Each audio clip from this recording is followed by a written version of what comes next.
second thing that we do is we deflect. We deflect.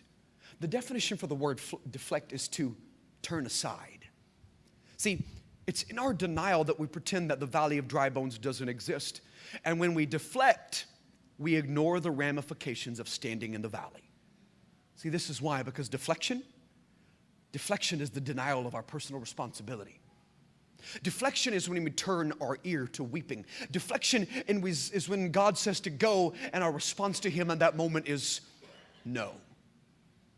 See, I brought with me this morning, in fact, we found it here, a ball. And I was going to ask, but I want you on the drums because you got the Cardinals hat on and I'm believing for a victory. I want you to come here for me for a minute. Come on, why can't we play good at home? Come up here, please. What's your name? Steven. I like it. Do you know what this is? Whatever. So, me and Steven, which is my middle name, are going to just sit here and we're going to do something with this ball. Do you guys know what we're doing with the ball? We're playing catch. You're so smart. We are actually playing catch with the ball, just back and forth. My son, Jude, he's 14 years old, and at the age of 14, he's become to believe that he's the greatest athlete that our family's ever seen. He says, Dad, I may be the greatest athlete that this family's ever seen. I say, oh, how is that? Honestly, because he's really quite good at football. He's really good at what the Lord has given him the ability to do. And he's good at the football where we throw what's called the pigskin, which is why you got the Cardinals hat on today. So we're very excited about him playing football. He plays a middle linebacker. And all season long, the only thing he wanted to be able to do was to get an interception.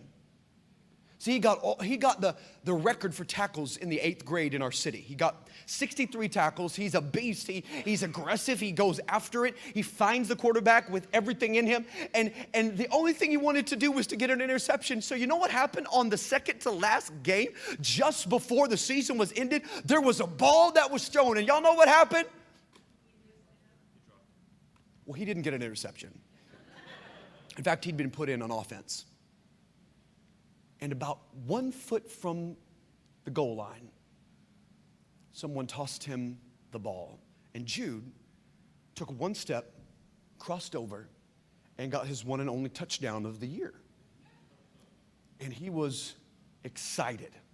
He watched that video, because I stood over there with my phone. He watched it 1,700 times in the 75-mile trip we took home that night.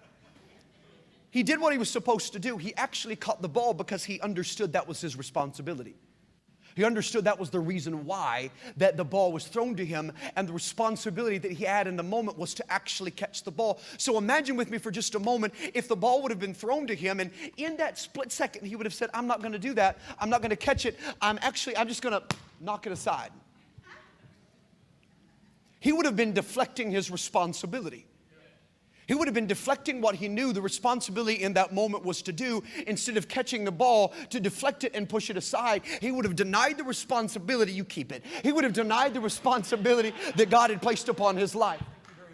Here's where some of us are in the room. God has been constantly, all of your life, been trying to pass you the ball. He's been trying to show you that there's responsibility. He's been trying to show you that there's opportunity. He's been trying to show you that there is favor, that there is anointing upon your life. And in the moment that you've been standing in the middle of the valley of dry bones, when God has been trying to tell you that there is an opportunity for you here, you've been deflecting the responsibility and denying the opportunity that God has for you, standing in the middle of the valley of dry bones. And when you do that, you do not accept who you are as sons and daughters of Jesus Christ. So in other words, when God throws you the ball, catch the ball, cross over the goal line, and score the goal that you were meant to score your entire life. This is why God made you. God made you, as Pastor already said, to succeed.